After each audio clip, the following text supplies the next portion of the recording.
People are saying that Bitcoin now is like what the internet was like in 1994. Back then, you could only email a handful of people at universities, and that was it. And many people were saying, well, what's the point in email? Whenever I mention to people that I'm doing research on Bitcoin, their faces immediately light up. Like they will ask, what is Bitcoin?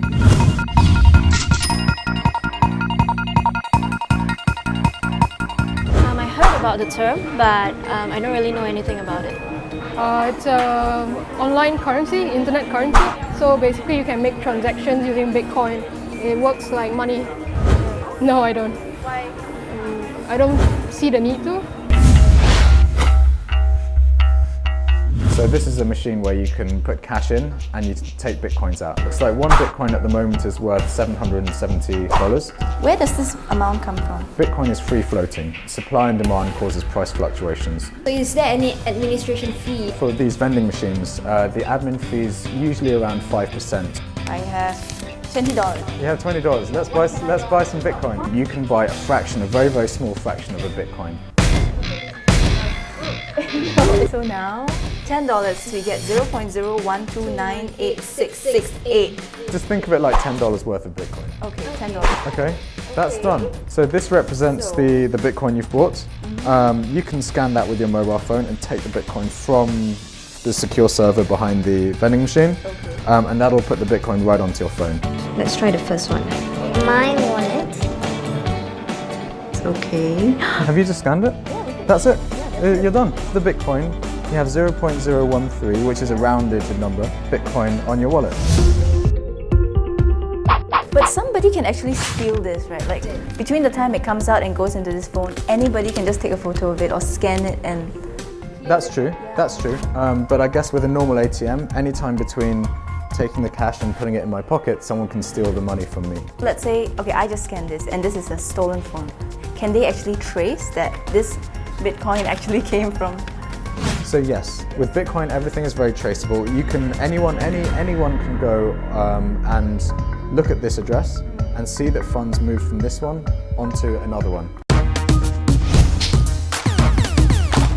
Even if this machine gets stolen or whatever, there won't be any breach of privacy. We don't hold on to any customer details.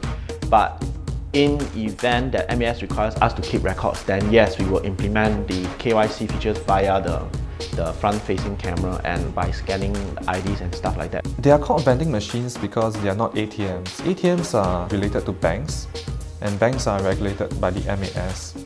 Vending machines are not regulated by the MAS at all. Some of the concerns that people might have is, firstly, they will lose their Bitcoins. Secondly, Bitcoins may be used for money laundering and terrorist financing purposes. Third, they're not sure what legal recourse they have when things go wrong. So now the question is, where can we spend it? In Singapore there's probably about 10 or 12 bars and restaurants that you can spend your Bitcoin.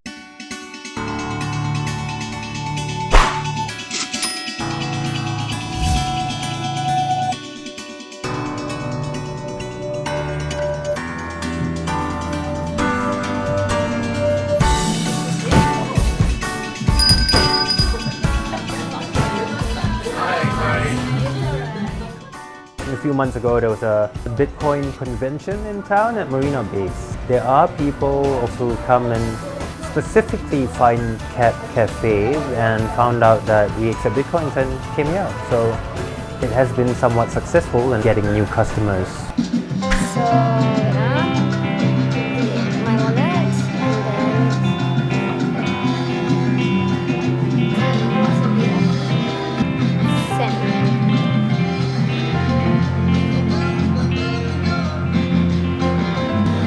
So we have made the first payment out. I think we don't accept credit cards, that's number one. An alternative form of payment would be better for maybe like tourists who actually have heard about Bitcoin and actually have or possess Bitcoins to do their payments instead of our cash or nets. The rate of adoption is increasing. And I think that's being driven by better infrastructure. So it's incremental. You build better infrastructure, people start trusting it, people start using it, and then you build it better still, and then more people use it. Bitcoin in itself is technology. There are many alternative coins, which we call altcoins.